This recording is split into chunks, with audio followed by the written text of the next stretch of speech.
Lynn Mortis here with Gamine back in action. Jamine's going to be running up in the Great Lady M Stakes at Los Alamitos.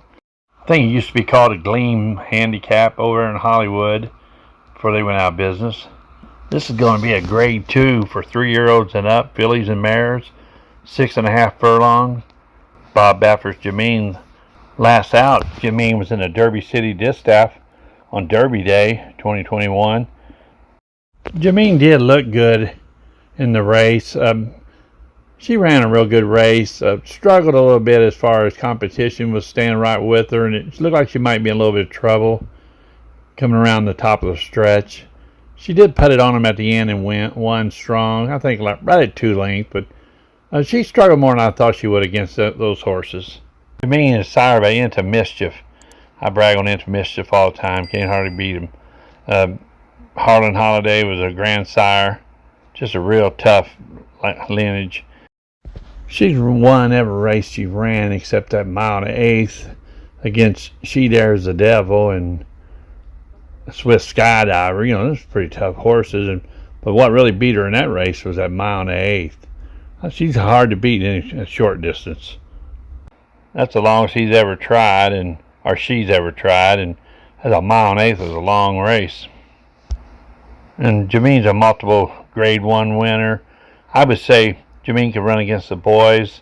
Come Breeders' Cup, I'm sure she'd run against the girls, but she could run against anybody. She's one of the top horses in the country. She's definitely top fillies definitely top mares in the country. Trained by Bob Baffer. He also has a horse in there called Kahira. I really don't see a lot of competition for Gamine in this race. Kahira ran behind him, didn't threaten him at all.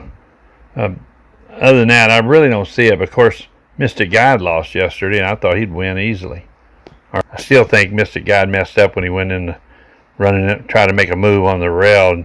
He quickly got out of there, but I think I might have hurt him a little bit. Of course, Max Player beat him, which Max Player, I kind of gave up on Max Player. I used to be big on him. Great Lady M Los Alamitos race course. It's going to be it's a dash, 6.5 furlong. Any Into Mischief horses are bred for this race, and it shows she's one of the best sprinters, if not the best in the country. And I think they go to post about 2 o'clock or so. I always watch it on TVG, really. But I look for this grade 2. It'll be a pretty easy run for Gamine, or at least that's what I think. I don't think there's no money to be made in this race unless you go with somebody else. Well, anyway, good luck, everybody.